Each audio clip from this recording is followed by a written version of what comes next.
Welcome back to the show. You are now in the hall. Apologies for the late episode. We'll be back on Monday for our regularly scheduled show. It is late, but I am making up for it. We have a special guest, my buddy Adam from Alabama. We met at a weed shop out in Los Angeles where we worked together for quite some time, and he will be joining us to talk about the adventures of what goes on in a weed shop in Los Angeles.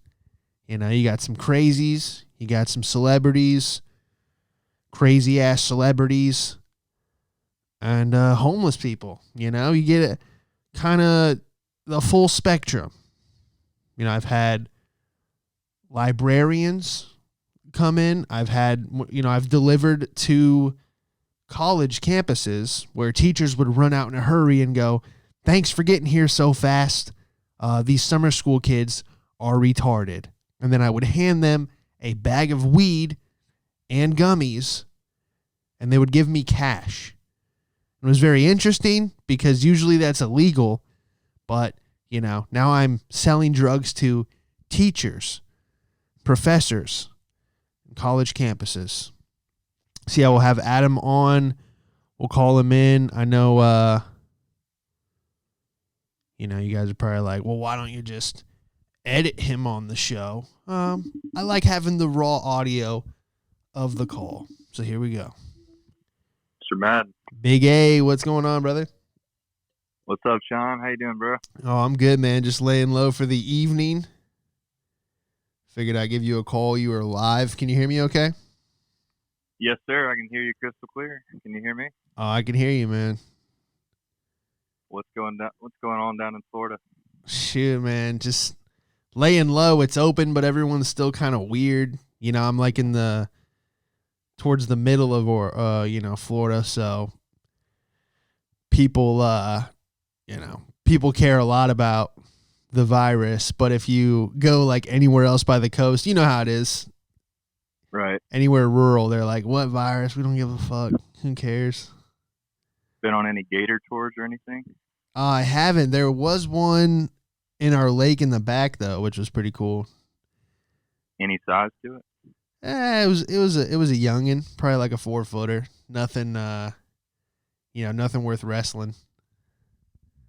I hear you. Did you sling it out of the water and scare Nancy with it? No, I think it was the first time she saw a gator though, like in person, which was pretty cool. She was on her toes, I'm sure. Oh yeah, it was creepy, man, because it was like in the morning, and you know how they just kind of appear, just the head, right. Just out of nowhere.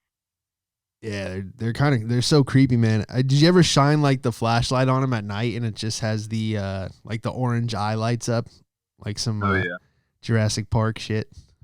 Of course, it'll bring chills. They're so creepy, man, but you gotta love them. Got to. Well, I appreciate the call, man. Your podcast has been rocking and rolling. Oh man, we're trying, dude. It's been it's so different, man. I was telling some friends, like, it in the comedy scene, I'm like, man, to go from the stage to like just talking by yourself in a room, you almost feel like you're like a confined prisoner, It's got to. What's that? Done any shows down there lately, or what's going on with that? Yeah, so I had the New Year's Eve show. That was real cool. That was at this bar called Wise Guys. It was like this lounge, and no one cared about the virus, so it was packed, and it was a great show, man. Everyone wanted to have a good time, and I'm pretty sure everyone did. And then just open mics and stuff, but nothing major. Might have a show in February out in Iowa, out of all places. Yeah, so people up there, man, they want to see some entertainment. I think everyone does at this point, man. It's just there's a lot of underground stuff in New York, a lot of underground in LA, and people are gonna figure out how to do it regardless. So, well, we sure miss you out here. That was our number one thing. Oh yeah, man. Follow you, Gary and Ponto, man. That was the best. Dude, that was so much fun, man. Some of the best shows just out in Malibu, the Mint, R.I.P. the Mint, where you could just everyone could just roll up in a little jazz club. That was so nice, man. Yeah, that was ideal. We got to get you back out here once. I know. 2023. Yeah. I got to do like a week out there. You guys should come to Florida or something. We got an extra room. So We'll if meet you you want in Iowa. Yeah, that'd be fun. Hell yeah, dude. Well, I mentioned that we worked together at the Gone Shop, man. So let's tell the people what goes on. Oh man, it's always something different. But today was one of a kind. Something that hasn't happened before. We had a guy strapped in cameras. He had to have 3 or 4 of them. I don't know how he was juggling so many, but he had all the equipment, all the gear and gadgets. Comes up to the front of the shop, not saying a word, just super sketchy. Uh-huh. One of our other employees goes out there and she tries to scare him off, and then Bud, bless his heart, our 80-year-old security guard, gets out there. He's yelling at the guy, "Are you deaf? Are you deaf? What's going on? Get the hell out of here!" The guy just not saying a word, just filming Bud, just zooming in on Bud's face, and we don't know what the hell's going on. So Bud kind of gets a little bit riled up and starts swinging a broomstick at the guy and dog cussing him. And the guy whips out a full canister of pepper spray and just unloads. And so I'm actually in the store helping a few customers, and here comes Bud stumbling in, doesn't know where he's going, just trying to make it to the bathroom, saying, "The motherfucker got me. He shot me with pepper spray." So shit. I escort Bud to the bathroom, and I'm just dumping water in his eyes and trying to calm him down. He's pissed. He's saying, "Break his cameras. Break his cameras." Damn. So we really don't know what to do at this point. But so we're calling LAPD. They're referring other numbers to us. They said they're just, saying there's no way they can make it. But here, call this number. Try these guys. They could be in the area. Wait, LAPD gave you a different number saying, "Try these guys." Yeah, they're referring numbers to us. Wow. Our owners in there saying, "This is my business." This at this point, this guy with the cameras is causing a huge scene. He's cussing out customers. He's cussing out us. I mean, it's just running off all our business. So after about, I think it was 50 minutes to an hour, LAPD rolls up. About 6 of them hop out. Obviously, they don't want to be here. They just nonchalantly walk over to the scene. They're like, "Oh, no, this guy again." Oh, so they already knew this guy. Yeah, so they know this guy who actually identifies himself as a girl. Oh, classic. So this girl apparently is known for going around to businesses and doing this exact thing with just like sketchily filming the front until someone comes out, and then basically just trying to cause a scene and get the other the third party riled up. So it worked on us, and the cops basically claimed that there's just nothing they can do. He was on public property. He pepper sprayed our security guard after he swung the broomstick at him, and there's nothing they can do. So as he is cussing us out and still filming us, the cops just claim they're just saying, "I'm sorry, guys." There's a word they called it, a First Amendment auditor. Oh my God. This is just a daily occurrence, and he's done this at the police station, and this happens almost every other day. So, and he just tries to sue? Yeah, he just tries to get some kind of money out of it. So when he's outside cussing us out and all the cops are around looking at the film, trying to figure out what the hell to do, we're getting calls. Our phones are just blowing up. I guess it's just people that are, teamed up with them, and they're just laughing, saying, "Y'all are done. Y'all's business is ruined." And oh my saying, God.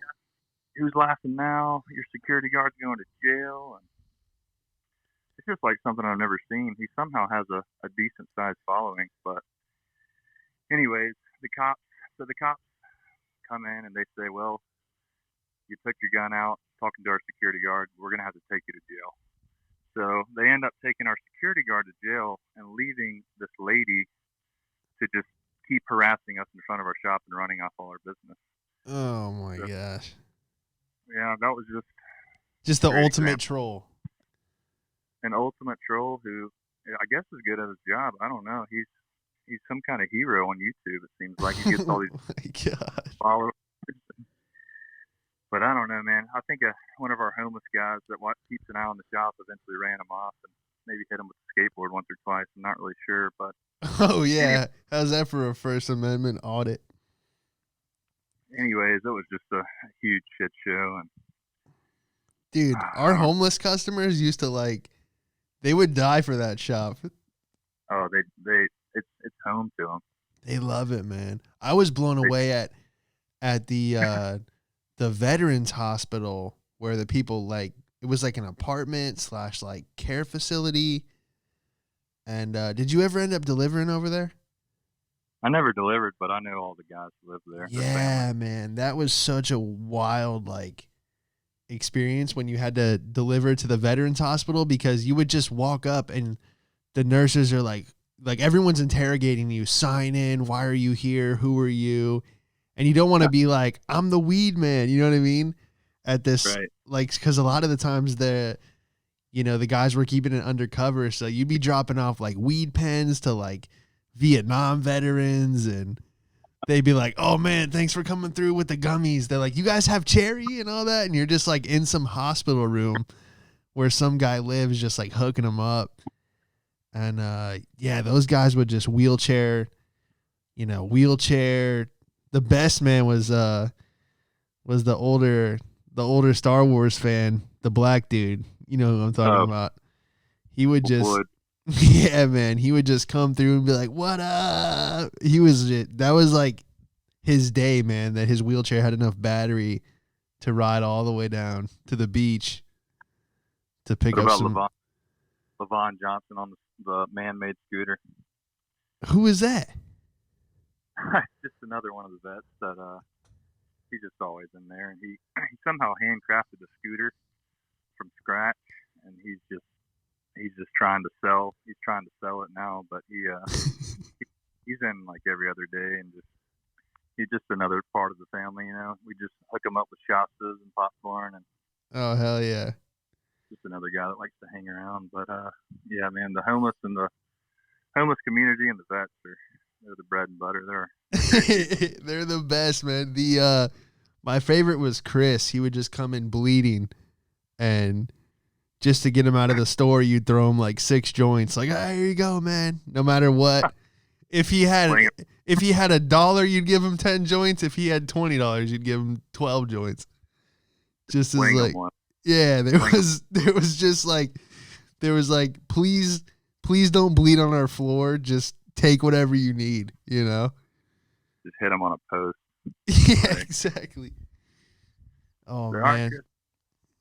But yeah, Chris has actually been on the loose lately. We can't figure out where the heck he is.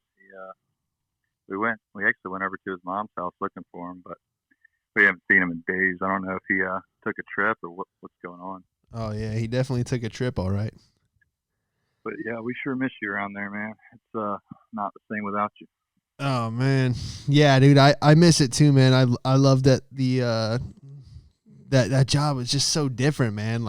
Coming from Florida and I know from you being in Alabama, we were just opening tubs and hundreds of pounds of weed. I mean, they had us blending the stuff, in the an actual blender, grinding up just mass amounts of weed. And I'm like, dude, this feels so illegal, but come to find out it's essential.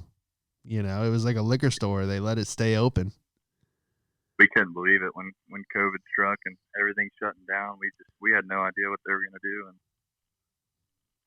you know how LAPD works. Everything, they said we're essential. So yeah, it's just so crazy. And then just the fact that there's no rules, and other companies would come in and they'd bring boxes and boxes of samples, essentially like just ounces of weed, and you'd be like, yeah, just leave it, we'll try it and let you know.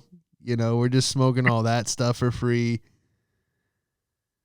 Yeah. Oh yeah, there's always an abundance flowing around. I usually I smoke so much on the job, I usually have to tamper off when I get home. Oh yeah. Go on a jog, dive in a cold shower to maybe get a nap in. Oh, I know. We were smoking like wrappers, and it was like the variety was unbelievable. It was like as soon as no matter what time your shift started, like even if you came in at 8 a.m., they'd be like, all right, let's get a couple joints going. Oh yeah, every rap song I was hearing the first week or two I worked was just mentioning strains that we were smoking on a day-to-day basis. So. That rapper weed, man. It's been an interesting gig. I knew on the third day after seeing Dog the Bounty Hunter walk in that I was in for a wild ride. But oh yeah, fun. We had some legends in there, man. The other crazy thing was like how much people complained, like the customer wise, like they were just spoiled. Like oh, I don't like that packaging, and it would be like a glass jar with like some gold. They're like, oh, I hate that packaging. And I'm like, what do you tell your dealer in the Burger King parking lot when he hands you a Glad bag full of weed? You be like, oh, this packaging sucks. Like, no, you take it and you go home and you shut up. It's just like everyone was so spoiled. Everyone's so picky. It's ridiculous. But. Yeah, they're like, oh, I only smoke this kind of joint. And I'm like, you don't even know what you're smoking, And you would... It's so funny. Just tell them what they want to hear and get them out. Yeah, people would come in and they'd be like wine sommeliers. They'd be like, "Oh, is this one grown in the hills, or what temperature was this grown?" I'm like, "Would you just shut up? Like, just buy some and get out of here." I learned fairly quickly to just give them some kind of story. Just you can usually tell what they want to hear, and you just go with it. Right. I ended up. Because, the days were like 10 hours. So after like hour 7, you would just be like, this one's my favorite. You would just, whatever needed to be sold that day, I'd go, this one's my favorite. This one is by far the best. Yeah, exactly.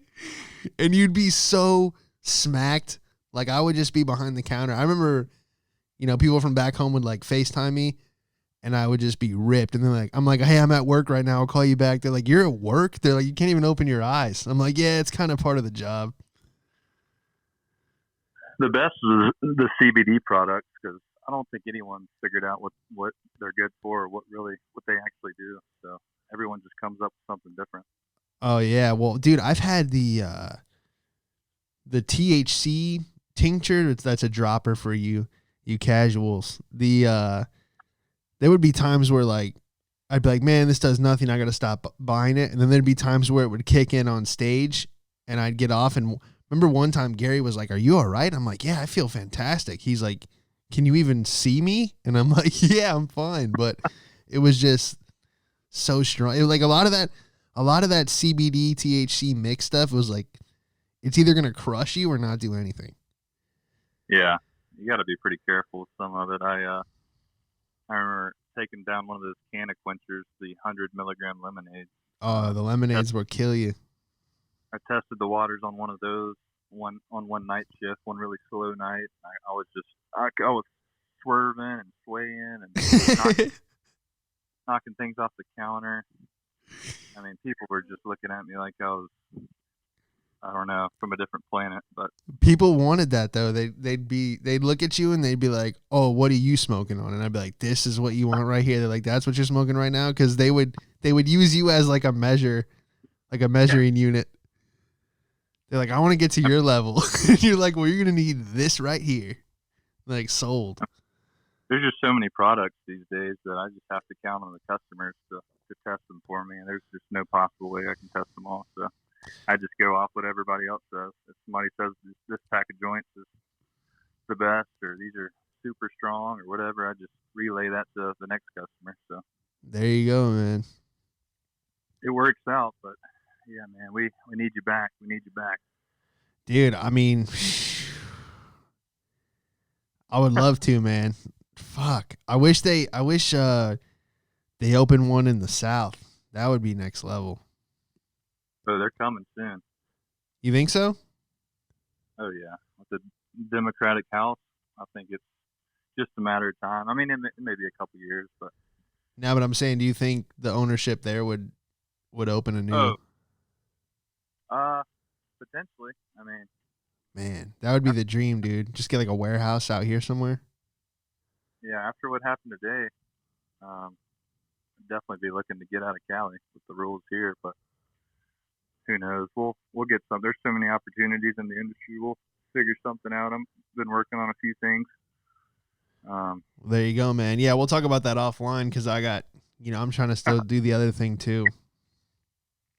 Yeah, we'll get something in the works. But anyways, what you got going the rest of the night? Just doing some push-ups, sit-ups? No, I knocked those out already.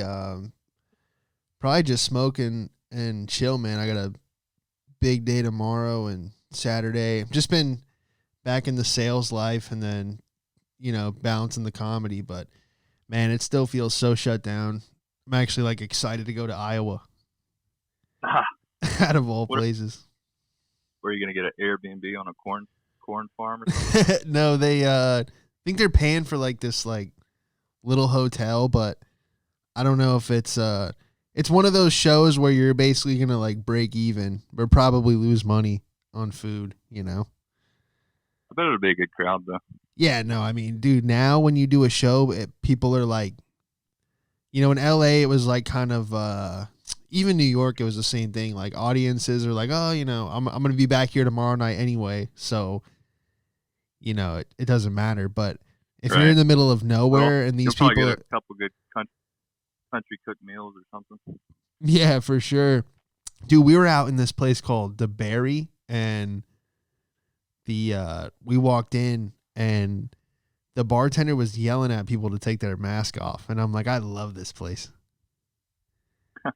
She was like, we don't do that shit here. Take it off and burn it. And I'm like, oh, The Berry. I'm going to move here. Yeah, it's wild seeing everybody. Everybody has a different take on Corona. How many patients we see at the shop. You'll have one that's in a full hazmat suit and then one that just darts in with zero mask, zero anything. And then it's like they run away from each other. It's unbelievable. Yeah, it's so. I remember we went down surfing in Orange County, and what's his name went into Chipotle with no shirt, no shoes, no mask, and they gave him a burrito. And then we drove 40 minutes back up to LA, and everyone's like, "Put your mask on. We don't want to die." And I'm like, "Oh my gosh, it's just two different worlds, man." It's something, but I'm honestly used to it at this point. I forgot what reality is, so. Yeah, I think everybody did, and the hypocrisy on both sides. It's what's real and what's fake anymore. No one even knows.